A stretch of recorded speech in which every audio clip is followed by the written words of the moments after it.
Hey, this is Dr. James Patterson, and let's talk about building strong paragraphs.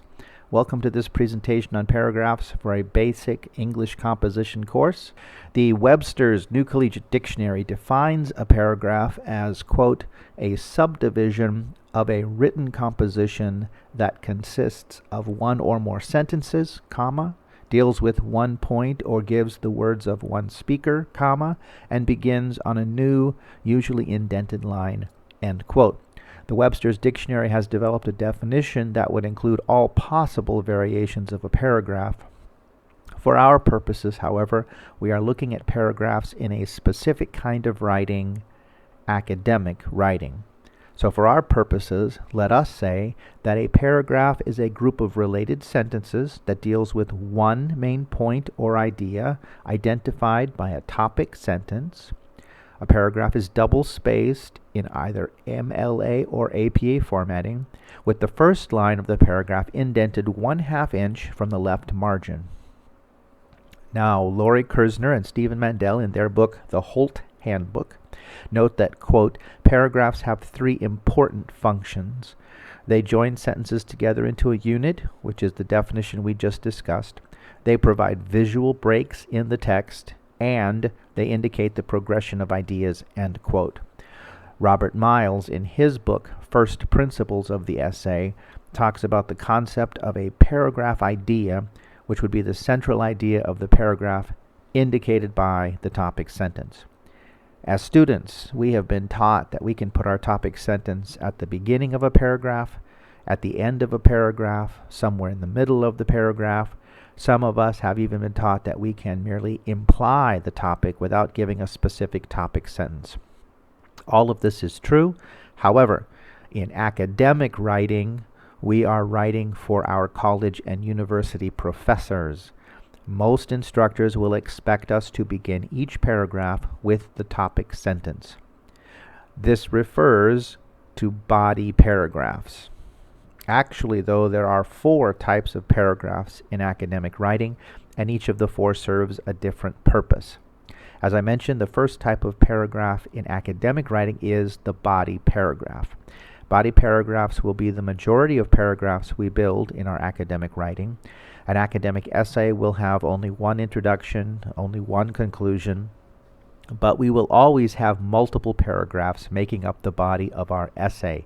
And as I mentioned, in academic writing, we want to begin each body paragraph with the topic sentence. Beyond that, Kersner and Mandel note that, quote, a paragraph is well developed when it includes all of the support it needs to communicate its main idea, end quote. So typically, each body paragraph will include 3 parts. The paragraph will begin with a topic sentence.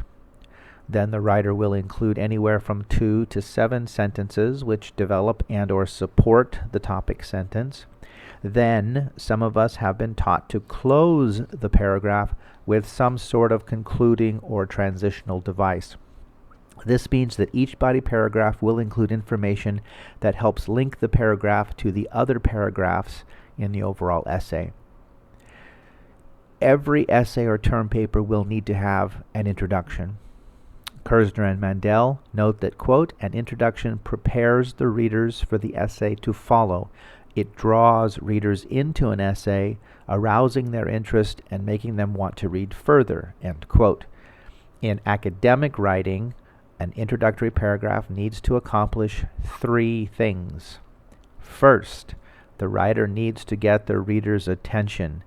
Some teachers call this a hook because it is a strategy to hook the reader's attention. Second, once the writer has the reader's attention, the writer needs to identify the main idea of the essay as well as the purpose of the essay. In general communication theory, there are 3 purposes. We write to inform, we write to persuade, or we write to entertain. In academic writing, the student needs to write to inform or to persuade. Third, academic writing also will include some form of a preview of the organization of the essay. This is typically a list of the main points of the essay. When the writer provides the preview of the organization, the preview needs to match the body of the essay in the order given. Whatever we say will be our first main point needs to be our first main point. Also, we should not preview 3 main points if the essay actually has 4 main points. This will confuse the reader. A third type of paragraph is the concluding paragraph. Kersner and Mendel note that, quote, a conclusion should be a complete paragraph that gives readers a sense of closure, end quote. So, in academic writing, we do not want a one-sentence conclusion. We want a complete paragraph.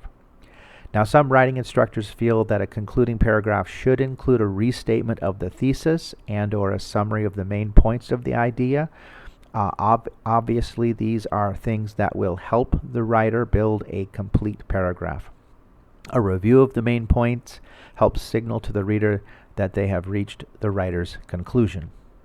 And then there's a fourth type of paragraph. It does not show up very often in essay writing in colleges and universities. This is the transitional paragraph. In a short essay, the writer will use words, short phrases, or an occasional sentence to transition from one main point to the next main point.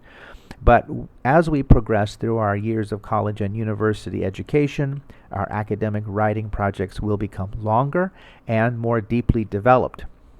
It is in those longer term papers that we will sometimes use an entire paragraph to transition from one main part of the essay to the next part of the essay.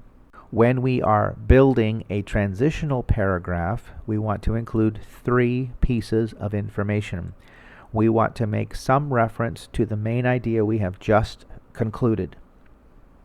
We also want a reference to the next main idea of the paper, and then we need 1 or more sentences to build a bridge between those 2 ideas. The bridge helps the reader understand why we are moving from one idea to the next.